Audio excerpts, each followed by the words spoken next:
Lowe's knows to bring your vision to life, it's important to find the right color. That's why MyLowe's Rewards members get a free Valspar paint or exterior stain sample to test your look to confidently refresh your space. Offer valid in-store only 8/7 to 8/20. Limit 1 per customer while supplies last. Discount taken at time of purchase. See associate for details. Rewards program subject to terms and conditions. Details at lowes.com/terms. Subject to change. I earned my degree online at Arizona State University.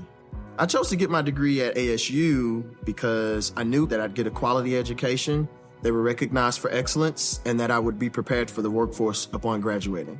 To be associated with ASU, both as a student and alum, it makes me extremely proud, and having experienced the program, I know now that I'm set up for success. Learn more at asuonline.asu.edu. Salut à toutes, salut à tous, bienvenue en Allemagne pour la course en Allemagne la plus prestigieuse, la Cyclassics Hambourg, une classique d'un jour qui est, si je vous donne le nom des vainqueurs, là récent depuis on va dire 2012, vous allez bien comprendre. Arnaud Démare en 2012, ensuite John Degenkolb, Alexander Kristoff, André Greipel, Caleb Ewan, Elia Viviani à 3 reprises, Mats Pedersen en 2023, Olaf Koy en 2024. Vous l'avez compris, c'est une classique pour sprinter. La seule surprise, c'était en 2022, Marco Haller a réussi à s'imposer. Mais c'est très rare, en général, c'est un sprint massif ou semi-massif parce qu'il y a quand même un petit mur à passer pour les sprinters. On va voir ça en voyant le parcours. Avec notamment, la difficulté, c'est le mur de Wasberg. Wasberg, c'est seulement 700 mètres, mais c'est à 9% de moyenne. Et il faut le franchir 5 fois, dont la dernière fois à environ 15 km de l'arrivée. Ensuite, ça se finira plutôt par du plat, mais voilà, c'est donc une difficulté quand même que les différents sprinteurs qui sont là devront savoir passer. Et les sprinteurs qui savent le mieux grimper vont probablement tenter de monter cette côte à fond pour lâcher ceux qui grimpent un peu moins. En tout cas, dans les équipes, tout le monde a amené un petit peu son sprinter. Il y a vraiment une belle start list. Il manque un petit peu, il manque Tim Merlier, il manque Mats Pedersen, mais sinon, tous les autres sont à peu près là, avec Wout van Aert, qui est là pour la Visma Leasebike, accompagné de Christophe Laporte qui court sa première course de la saison. Christophe Laporte enfin de retour sur un vélo. On a Jonathan Milan qui est là pour la Lidl Trek, William Girmay pour l'Intermarché Venti, Jordi Meus pour la Red Bull Bora Hansgrohe. On a Alexander Kristoff, ancien vainqueur pour l'Uno-X. Jasper Philipsen est aussi là pour l'Alpecin de Koenig. Matteo Trentin et Alberto Dainese sont là pour la Tudor, avec l'ancien vainqueur aussi Marco Haller qui lui avait créé la surprise en évitant le sprint. Brian Coquard est là avec Milan Fretin pour la Cofidis, Tobias Lund Andresen et Pavel Bittner pour la Picnic Post-NL, Arnaud Démare, vainqueur il y a 13 ans, qui est là pour l'Arkea BNB Hotel, Paul Magnier, autre français sur lequel on peut compter aujourd'hui pour la Soudal Quick-Step, Pascal Ackermann pour l'Israël, Phil Baos pour la Bahreïn,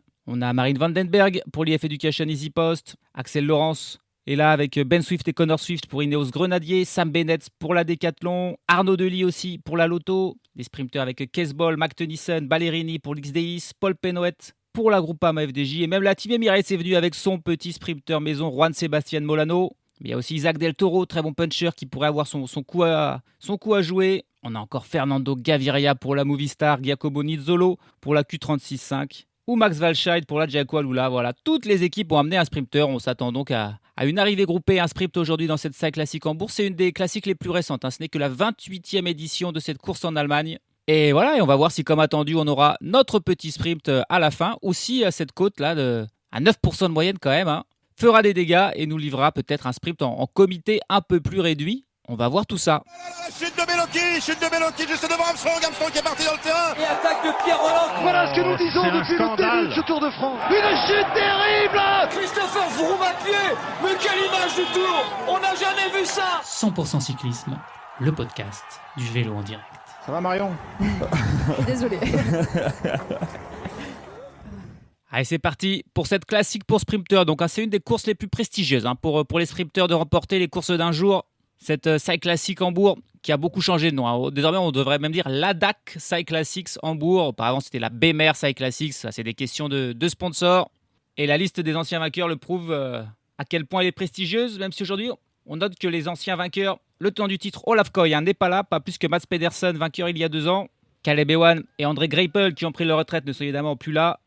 Par contre, les anciens, Arnaud Démare et Alexander Kristoff, qui sont tous les deux à la poursuite d'un 100e succès en carrière, sont là. Tout comme le triple vainqueur, Elia Viviani, qui est bien là, du côté de la Lotto, avec Arnaud Delis.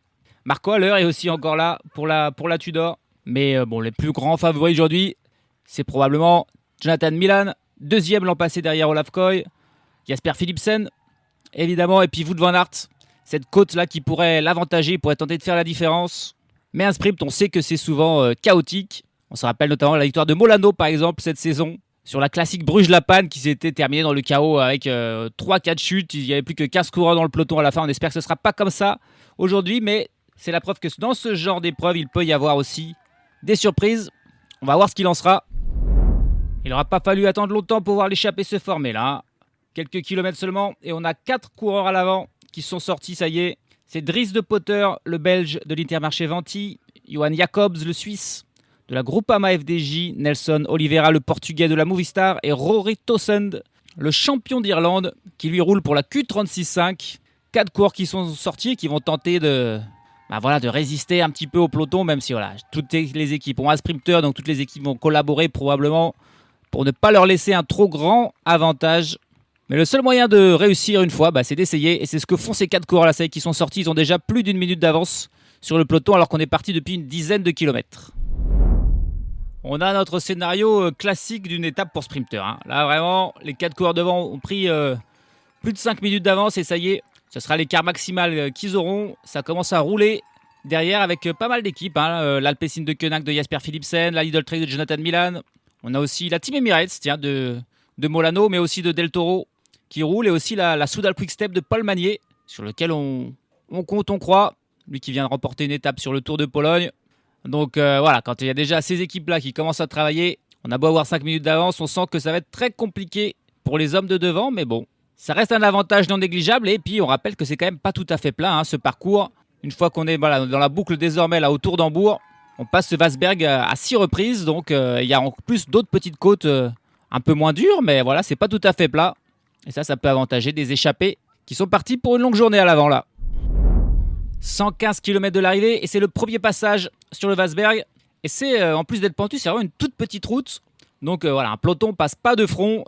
C'est donc un beau moment pour lancer des initiatives. Ça sera un bon moment, ils vont pas lancer les initiatives là dès le premier passage. Mais lors du dernier passage, tout le monde pourra pas passer. Si ça va à fond, si Del Toro ou Wout van Aert mettent une accélération, tout le monde ne pourra pas suivre. Donc ok, c'est souvent au sprint, mais quand même, au vu de cette ascension là que je découvre, il y aura moyen d'en distancer quelques-uns au moins là dans cette difficulté qui est dure et étroite. Les échappés qui passent à l'instant, ils ont 5 minutes 30 d'avance sur le peloton qui va suivre et qui pour l'instant maintient plutôt l'écart. Ils n'essaient pas encore de revenir, de reprendre du temps. Le peloton qui maintient ce groupe à autour de 5 minutes, là 5 minutes 30. 100 km de l'arrivée désormais, 5 minutes et 10 secondes d'avance pour les hommes de tête sur un peloton toujours mené par les 4 mêmes équipes. L'Alpecin de Koenig, la Soudal Quick Step, la Lidl Trek et la Team Emirates. La Visma Lease Bike notamment de Wout van Aert ne travaille pas. Elle est bien placée aux avant-postes, mais elle ne met personne à rouler pour l'instant. La course, le scénario est tranquille. On a le temps de faire un petit focus sur un des échappés. Alors Johan Jacobs et Dries de Potter n'ont jamais gagné la moindre course dans leur carrière, à l'inverse des 2 autres. 5 victoires pour Rory Townsend et 6 pour Nelson Oliveira, qui est le plus expérimenté. Alors on va s'intéresser à ce Portugais de la Movistar, qui a une belle carrière. Il est devenu professionnel en 2010 dans une petite équipe espagnole de la Xacobeo Galicia. Et puis il a immédiatement, l'an d'après, rejoint le World Tour avec la Radio Shack, où il est resté 3 ans, puis 2 ans à la Lampre Merida, avant de rejoindre la Movistar en 2016. Et depuis, il est à la Movistar. Ça va être sa 10e saison là, dans l'équipe espagnole pour Nelson Oliveira, le spécialiste du chrono. Et ça se ressort dans son palmarès, parce que certes, il compte 6 victoires, mais 4 de ces 6 victoires, ce sont les championnats du Portugal, le contre-la-montre, qu'il a remporté en 2011, en 2014, en 2015 et en 2016. Et d'ailleurs, cette victoire lors du contre-la-montre des championnats du Portugal 2016, c'était la dernière victoire de sa carrière. Donc ça remonte à 9 ans, sa dernière victoire pour Nelson Oliveira, qui a aussi été champion de la course en ligne du Portugal en 2014. Mais son vrai coup d'éclat, c'était en 2015, une étape de la Vuelta, qu'il a remporté, une échappée solitaire pour Nelson Oliveira, qui terminait avec 1 minute d'avance sur le peloton. C'était clairement le highlight de sa carrière, le plus grand moment pour ce Portugais qui aimerait bien remporter une dernière course avant de prendre sa retraite, mais c'est compliqué. Ça va bientôt faire 10 ans qu'il n'a plus gagné. Coureur très expérimenté, il a fait 9 fois le Tour de France, 3 fois le Giro et 10 fois la Vuelta. Sur le Tour de France, il a été 3e d'une étape. C'est son meilleur résultat, c'était là encore dans ses belles années en 2016. Cette saison, il était encore là sur le Tour de France. Il n'a jamais fait mieux que 15e. Et puis aussi, bien souvent, sur les monuments, 5 fois Paris-Roubaix, 1 fois Milan-San Remo, 5 fois le Tour des Flandres, 3 fois Liège-Bastogne-Liège, 5 fois le Tour de Lombardie. Il les a tous faits. Il allait chercher un top 20 2 fois, 18e du Tour des Flandres en 2017 et 16e du Lombardie en 2021. Voilà les meilleurs résultats pour Nelson Oliveira. Cette saison, on l'a pas mal vu sur des courses World Tour, sur le Tour du Pays Basque, sur le Tour de Romandie, le Tour de Suisse et donc sur le Tour de France. Et pas même le moindre top 10 pour Oliveira. Il a fait 12e comme meilleur résultat à chaque fois sur des chronos, sur le chrono du Grand Camino, sur le chrono du Tour du Pays Basque aussi. Il a fait 12e, mais c'est bien la preuve qu'il n'est plus dans ses meilleures années. Mais ça reste un bon rouleur pour Oliveira. À l'avant aujourd'hui, à la recherche d'un dernier frisson dans sa carrière. Est-ce que ça sera aujourd'hui ? C'est peu probable, mais encore une fois, le seul moyen d'y croire, c'est d'être à l'avant. Et là, ils peuvent y croire. Ils ont 5 minutes et 20 secondes d'avance sur le peloton.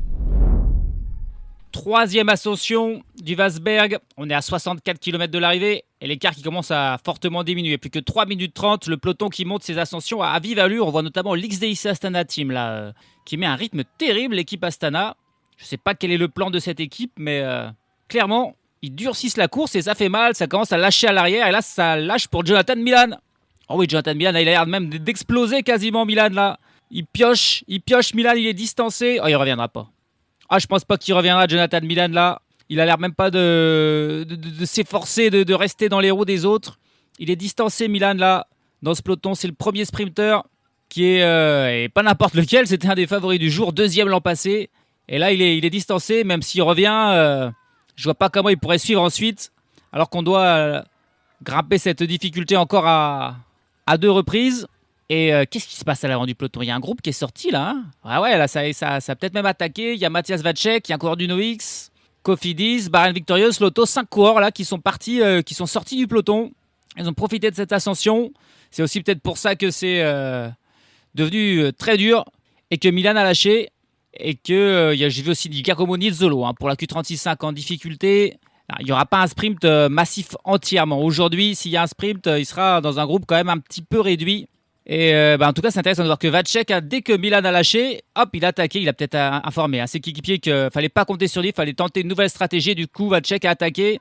Il est en compagnie de Toon Arts pour la Lotto. Et attention, il y a Jonas Abrahamsen aussi qui est là pour une Noix. On le connaît, Abrahamsen, c'est la machine à rouler. Ils sont sortis. Qui sont les 2 autres coureurs encore ? Un coureur de la Bahrain, un coureur de la Cofidis. Mais bon, le peloton est pas loin. Le peloton est une dizaine de secondes derrière. Pas sûr qu'on va les laisser sortir, ces coureurs-là. En tout cas, ça y est, 62 km de l'arrivée. La course qui se lance et qui s'anime véritablement là. Attention avec la première chute. La première chute dans ce peloton, 49 km 400 de l'arrivée là. Qui c'est qui est tombé ? C'est Phil Bauhaus. Phil Bauhaus qui est tombé. Et là, c'est le sprinter de la Bahrain. Il est en compagnie de Toon Arts là qui lui est debout. Toon Arts, il faisait partie des coureurs, parti en contre avec Matthias Vacek, avec Abrahamsen, mais ils ont été repris suite à un gros travail. C'est la Soudal Quick-Step. La Soudal Quick-Step de Paul Magnier qui vraiment fait un gros travail. Ils sont revenus là sur les hommes qui sont tentés de partir en contre et c'est eux encore qui roulent pour continuer de diminuer l'écart avec les 4 autres qui eux sont toujours devant bien sûr. Les coureurs Nelson Oliveira, Dries de Potter, Johan Jacobs et Rory Townsend. Paul Magnier de se sentir très bien aujourd'hui. Par contre, un joueur qui se sent beaucoup plus mal, c'est Phil Bauhaus là qui vient de tomber. Et ça ne sera pas pour lui aujourd'hui, parce qu'il met beaucoup trop de temps à se relever, et ça sera peut-être même l'abandon pour le coureur là. C'est dommage, c'est un Allemand, c'était le meilleur sprinter allemand à domicile, bien sûr c'était important pour lui et pour son équipe. Il n'y a plus que 3 minutes et 10 secondes d'avance pour les 4 hommes de tête. 29 km de l'arrivée, 1 minute et 50 secondes d'avance pour les 4 hommes de tête. On va arriver un petit peu dans le final là. Les hommes de tête qui sont pas loin du pied du Wasberg, l'avant-dernière ascension.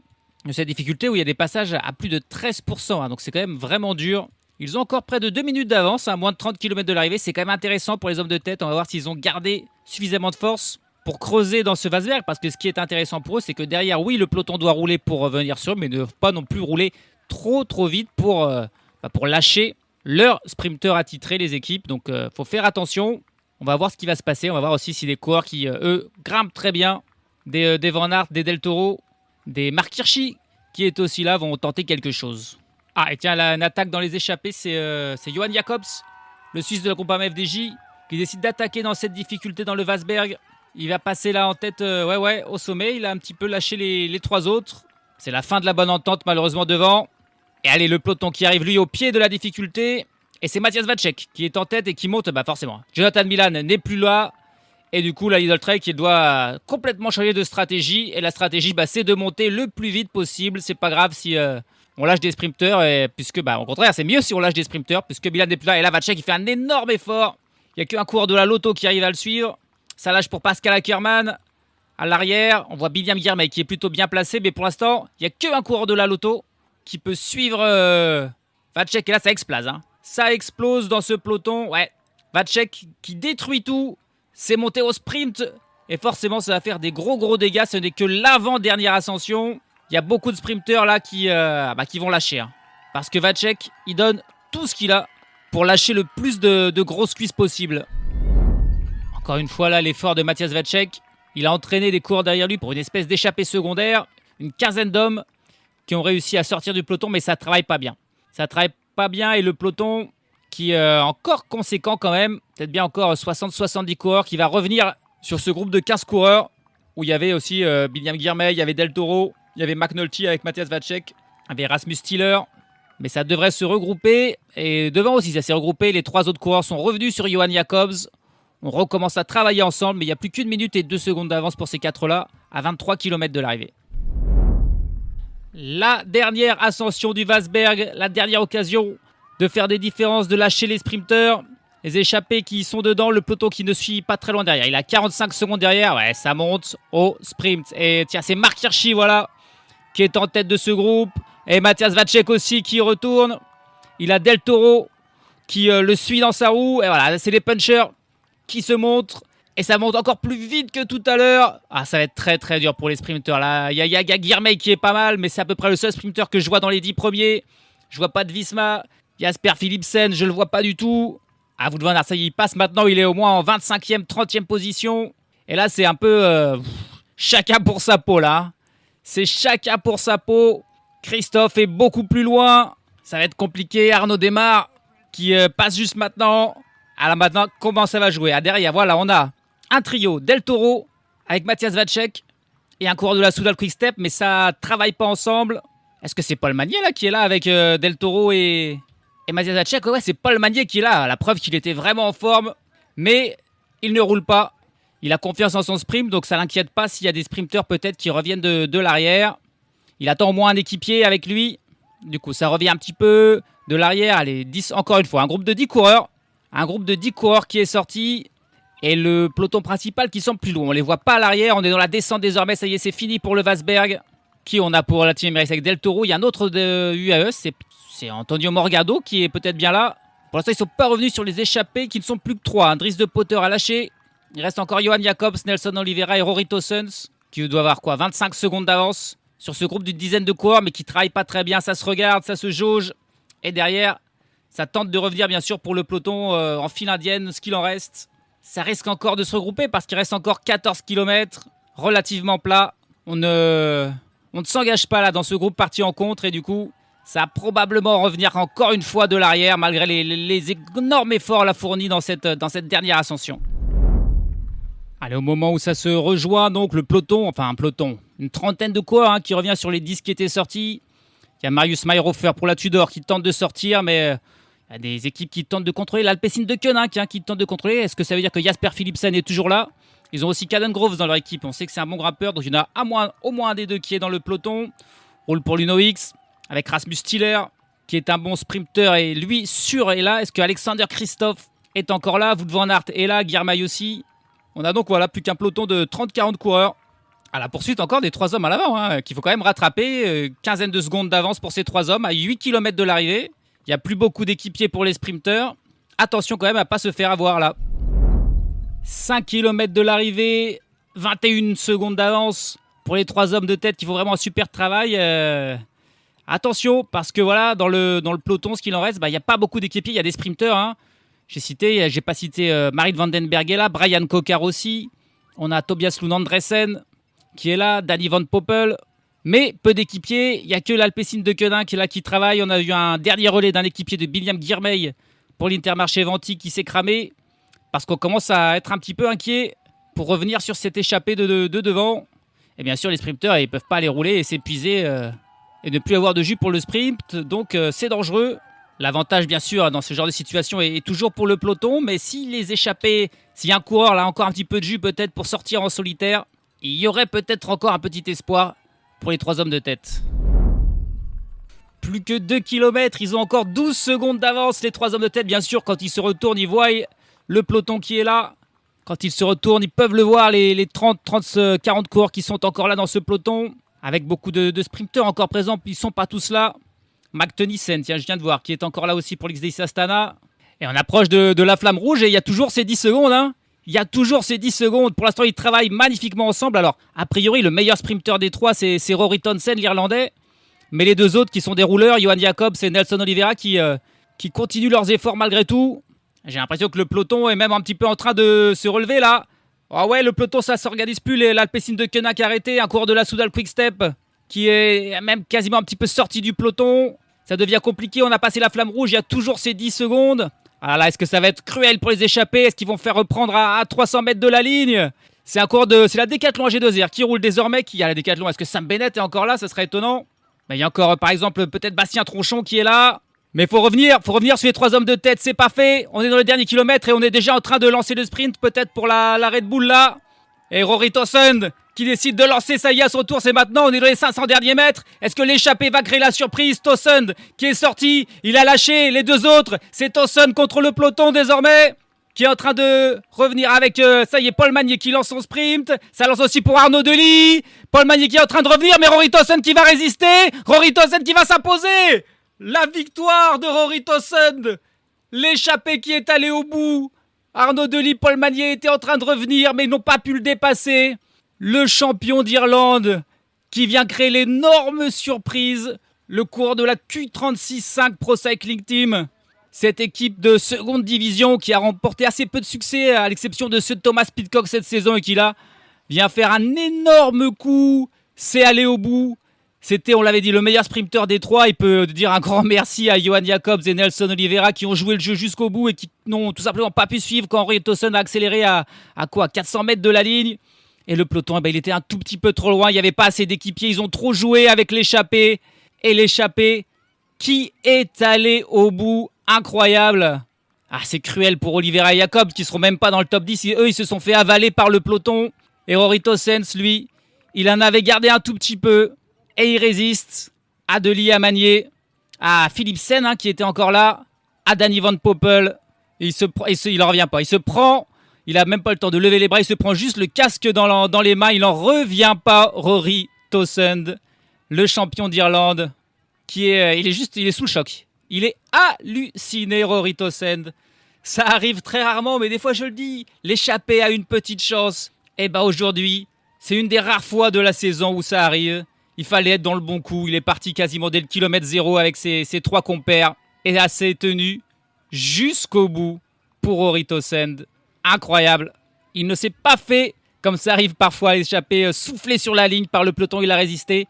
Il termine avec rien, même pas un vélo d'avance sur Arnaud Delis, je crois bien, qui vient faire 2e, et Paul Magnier qui vient prendre la 3e place.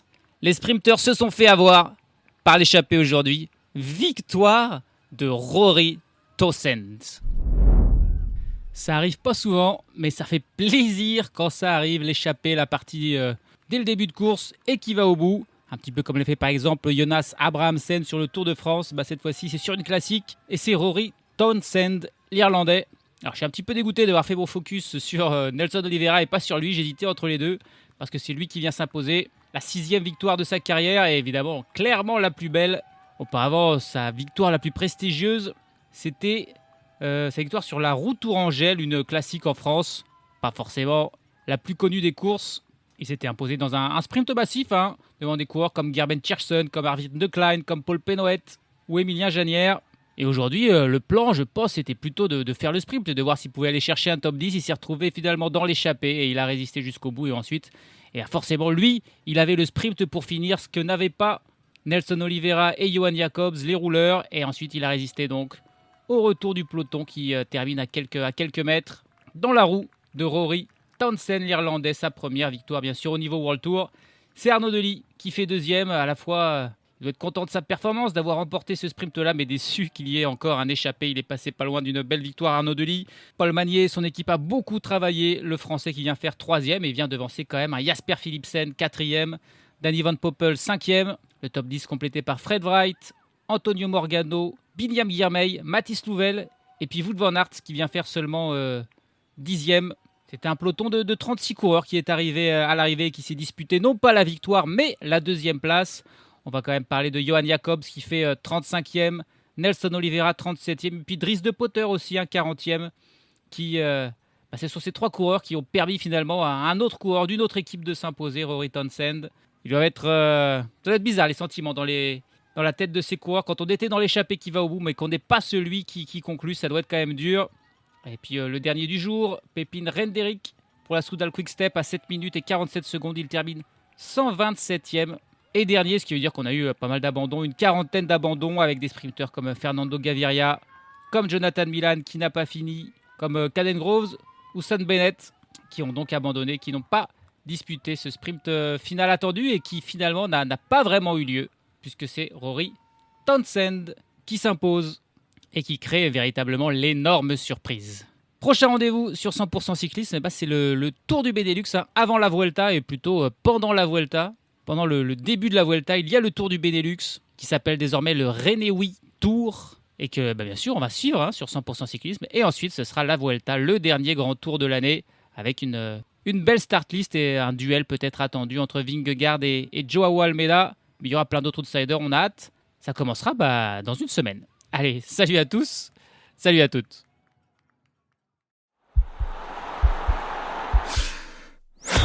This podcast is part of the Sports Social Podcast Network.